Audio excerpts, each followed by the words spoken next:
Alright, hello once again, Jeff Scott of Rankin Technical College. I've been going through a series of video presentations for the Rankin Technical College Application and Web Development, AWD1111 .NET Framework with Web Databases class. The main textbook for the class is ASP.NET MVC with Entity Framework and CSS by Naylor. I am in the middle of Chapter 16, and I do want to mention to you, occasionally I'll get asked by people, not maybe for this class, but for other classes, why do you even do this? Why do you go through and do these tapes? And there's a few reasons. One is so that students have got some kind of a baseline when they start the class. They can take a look at what we're going to do, etc. But another is I like to go through most of the stuff so that if I come up with an error, it's probably going to be the same kind of error you're going to come up with. All right? The fall semester this year will be very interesting because we're going to, I'm going to let much of the work that gets done in the class be guided by the students as far as the direction that the class takes. All right. So box sizing, as it says, the issue is caused by the way the browser calculates widths. By default, it calculates widths as the width of the element plus any padding. All right. So the effect is we have 16.666, etc. of the page plus 5 pixels. What's going to happen when you enter all that information in is it's the old proverbial trying to shove 10 pounds worth into a 5-pound bag. All right. The browser is trying to place a label with a col MD2 next to a div with a class of col MD2. To the browser, it says display something that is 16.6, etc. percentage of the page plus 5 pixels. All right. So what's going to happen is you're using too much room for the amount of space you've allotted yourself. So it says that means the browser is trying to display something that is 100% of the page width plus 5 pixels. So to get around that, one way the author says is change the size here to 10%. Notice when you do this, everything looks hunky-dory, plus you've got a little bit of space in here now.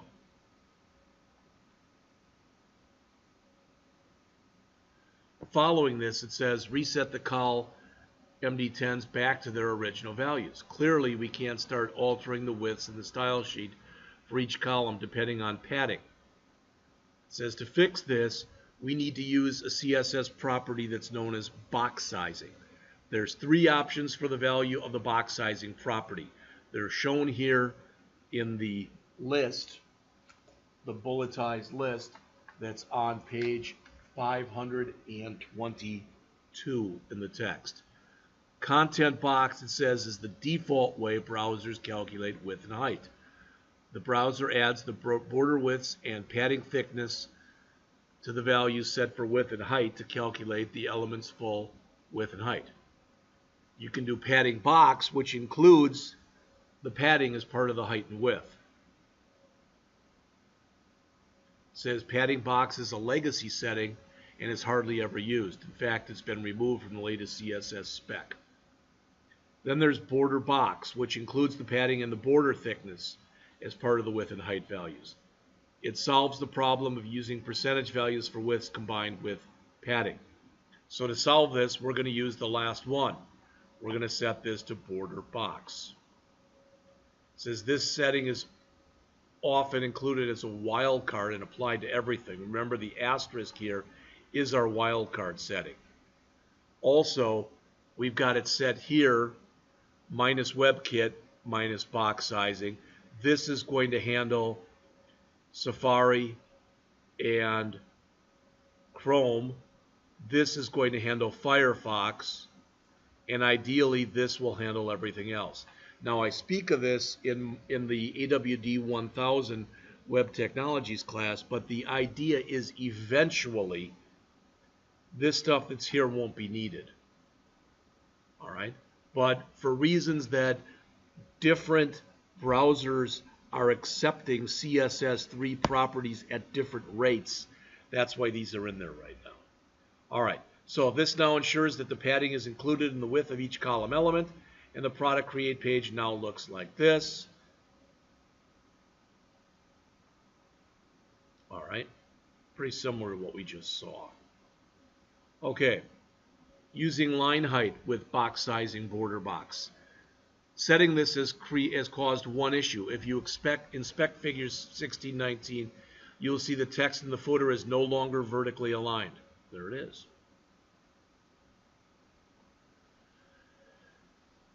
Ensure that if you are using the line height property with border box that you account for the correct available height in the content area. So in the footer we have to set the line height. Once we do that, okay, it doesn't have this pushed down look effect here. It's got a look where it's more centered in here. All right, there's still a couple issues with the page, as mentioned here on page 524.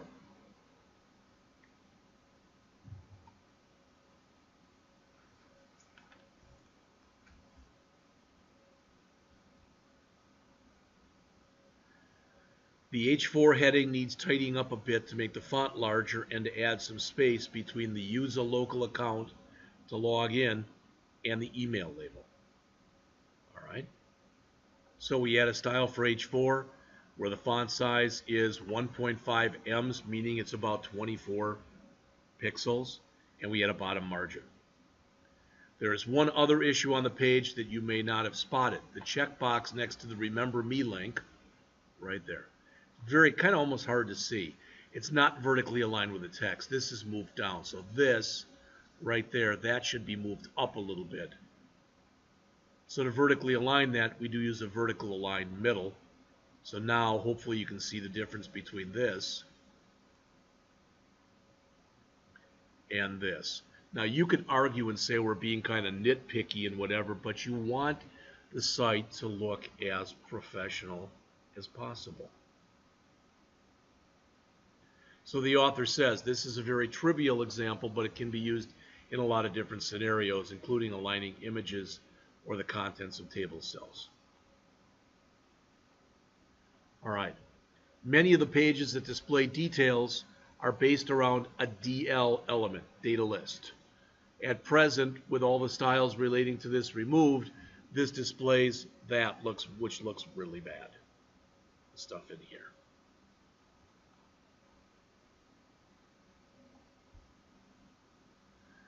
The text for displaying the property or the product name, category description, and price, as it says, is generated by using the DL tag in the same form as the following. And this is on page 527.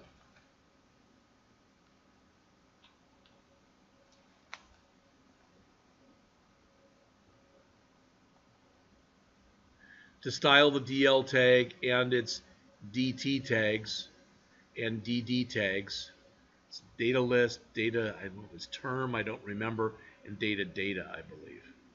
All right, take up 100% of the width, overflow hidden, float left.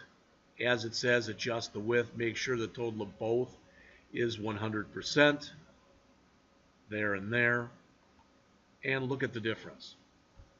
So making those few changes has changed kind of what looked like a garbled mess right here to something that looks like this.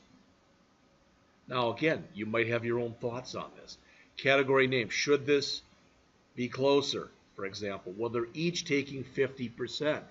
Do we want to right justify that? There's a lot of things that can be done here. To bring the product details page in line with the styles of other pages, remove the entries, style padding 5x, all right, update the line of code that generates the quantity. So you got to make some changes. All right. Styling tables next on page 529 of the text.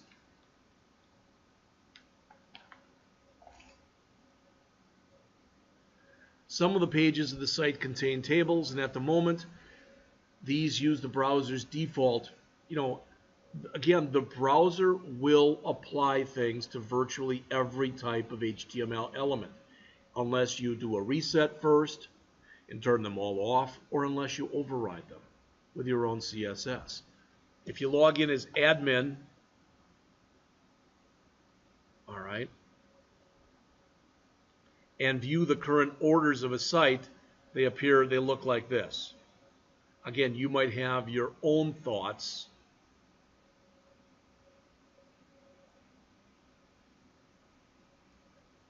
Let's take a look at that. So we want admin at mbcbabystore.com.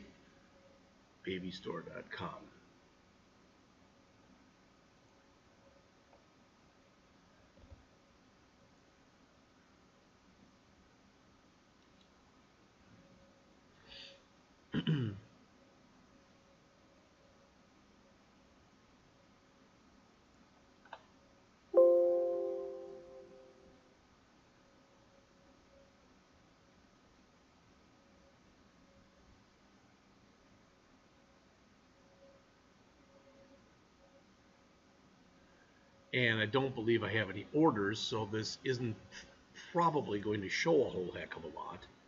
All right. If we do come back to here, and I'll jump back in over there again in a second. Oh, there it is. All right, so if we log in, now remember this is the after picture. All right, so it's going to look a lot nicer than it looks at this stage in the textbook. And every time I move away, I'm still logging in. All right. You know, again, you might have your own thoughts on this as far as how it looks. So the table is quite squashed up, so we add a style to stretch it to the full width of the page. So that's just that one change is going to take this and make it this. All right. Again, you may have your own thoughts as to whether it looks better or not. I think it does look a little bit nicer. The table, though, as they mentioned, is still quite cluttered and muddle looking, so they're going to add a few more styles. Well, we've got a border bottom, 1 pixel solid. All right, after the table header, that's going to add this, that line there. The table data is going to be vertically aligned on the top, so things are going to be pushed up in that way. These styles have also affected several of the other pages in the site. For example, the product index page, and we are going to leave the generic styles applied to tables as they are at that point. We now want to change the order tables further in order to underline any links. So add a couple of new styles. All right. So the table data will now have, between each order, will now have this 1 pixel border.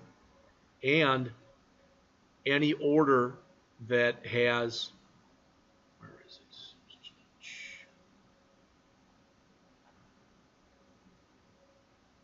it? An anchor link in it will have the underline. Okay.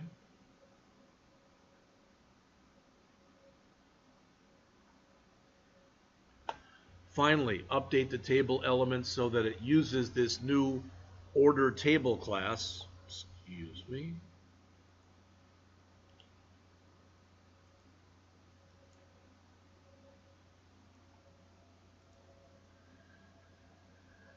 As follows. Remember that when we're working with this, we can add more than one class as long as they're separated by 1 or more spaces. So rather than just the table class, we'll also have the order table class. The hyperlinks will now be underlined, overriding the style applied by default. So again, you may have your own thoughts, but this is looking better and better as we go on. All right. Adding the borders has made it obvious that the text page 1 of 3 is very close to the bottom of the table. Right there. To remedy this, add some space by adding a bottom margin. You know, when you do go through this, typically as you go through a page, it does make sense to go from top to bottom, and I believe at least that's what most designers and developers do. All right, because as you change something up high, it's going to change something or possibly change something down lower on the page. Next, we're going to style the paging links at the bottom of the orders page. All right. This will style the links on the product's index page as well. So we want to add, it says here, the HTML that generates the paging links, all right, is as follows with the relevant classes highlighted in bold. So we want pagination, and we want the one that's active to be a little bit different color. So the pagination is going to have a margin. That margin will have a top and bottom 20 pixel margin and nothing on the right and left. So as it says, this is going to add white space above and below the links. All right. The pagination will display inline and will have a right margin of 2 pixels. Okay, there we go. The links are now laid out next to one another, but they don't really stand out. So we use the font weight bold. All right, and we make it look, for lack of better words, more like they're buttons.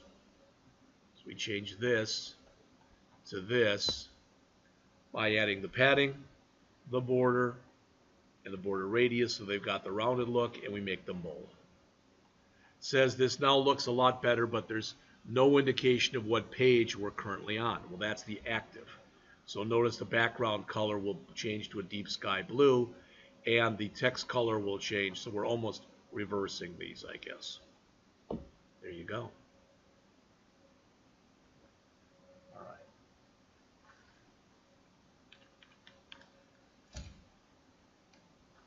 Okay, we're just about done with this.